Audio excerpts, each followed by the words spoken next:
എല്ലാവർക്കും ഒരു ശുഭദിനം നേരുന്നു. Let's read the news with അബീസിലേക്ക് എല്ലാവർക്കും സ്വാഗതം. ഇന്നത്തെ പ്രധാന തലക്കെട്ടുകൾ. ഇന്ന് ഫെബ്രുവരി 8 ഞായറാഴ്ച.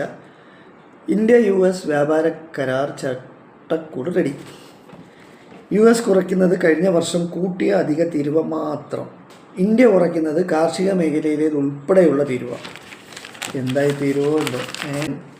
ഇന്ത്യക്ക് ഇതുകൊണ്ട് ഗുണപ്പെടും എന്ന് വിചാരിക്കാം. അമേരിക്കയുമായിട്ടുള്ള ഒരു കരാറായതുകൊണ്ടാണ് നമുക്കൊരു ആശങ്ക ഇതിനകത്തുണ്ട്.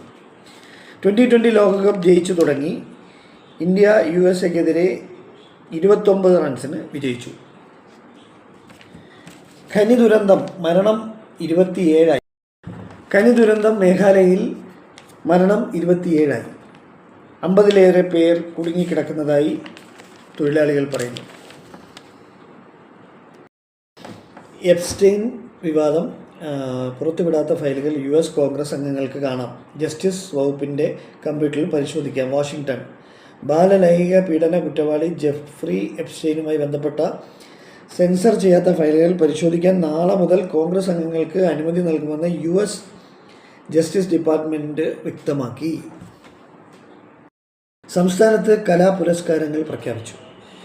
തിരുവനന്തപുരം. സംസ്ഥാന സർക്കാരിൻ്റെ 2024 കലാപുരസ്കാരങ്ങൾ 1 ലക്ഷം രൂപ വീതം പ്രഖ്യാപിച്ചു. കഥകളി പുരസ്കാരം കഥകളി സംഗീതജ്ഞൻ കലാനിലയം ഉണ്ണികൃഷ്ണനും കഥകളി നടൻ കലാമണ്ഡലം രാമകൃഷ്ണൻ ഉണ്ണിത്താനും പങ്കിട്ടു. ഹിന്ദു കൂട്ടുകുടുംബ പാരമ്പര്യ സ്വത്ത്, പെൺമക്കൾക്ക് തുല്യ അവകാശമെന്ന ഉത്തരവിൻ്റെ സാധുത പരിശോധിക്കുന്നു. ന്യൂഡൽഹി. കേരളത്തിലെ ഹിന്ദു കൂട്ടുകുടുംബങ്ങളുടെ പാരമ്പര്യ സ്വത്തിൽ ആൺമക്കളെ പോലെ പെൺമക്കൾക്കും തുല്യ അവകാശമുണ്ടെന്ന ഹൈക്കോടതി ഉത്തരവിൻ്റെ സ്വാധീനത സുപ്രീം കോടതി പരിശോധിക്കും. പ്രവൃത്തി ദിവസം 5 എന്നുള്ളതിൽ രാഷ്ട്രീയമെന്ന് പ്രതിപക്ഷ സംഘടന. തദ്ദേശ തെരഞ്ഞെടുപ്പ് ലക്ഷ്യമിട്ട് മുമ്പ് യോഗം വിളിച്ചു. 1 വർഷം മുമ്പും യോഗം ചേർന്നു. തുടർ നടപടിയുണ്ടായില്ല. ജീവനക്കാരുടെ പ്രവൃത്തി ദിനങ്ങൾ ആഴ്ചയിൽ 6 എന്നത് 5 കുറയ്ക്കാനുള്ള സർക്കാർ നീക്കത്തിന് പിന്നിൽ രാഷ്ട്രീയ ലക്ഷ്യമെന്ന് ആക്ഷേപവുമായി പ്രതിപക്ഷ സർവീസ് സംഘടനകൾ.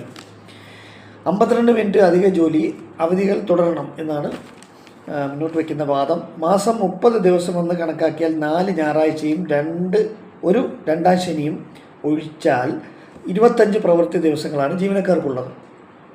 5 ആക്കിയാൽ 3 ശനിയാഴ്ചകൾ കൂടി അവധി ലഭിക്കും. ഇതുവഴി മാസത്തിലെ പ്രവൃത്തി ദിവസങ്ങളുടെ എണ്ണം 22ആയി കുറയും. പിന്നെ നമ്മുടെ നാട്ടിലെ സ്ഥിതി ഒന്ന് ആലോചിച്ച് നോക്കണം. എന്തായാലും കാത്തിരുന്ന് കാണാം.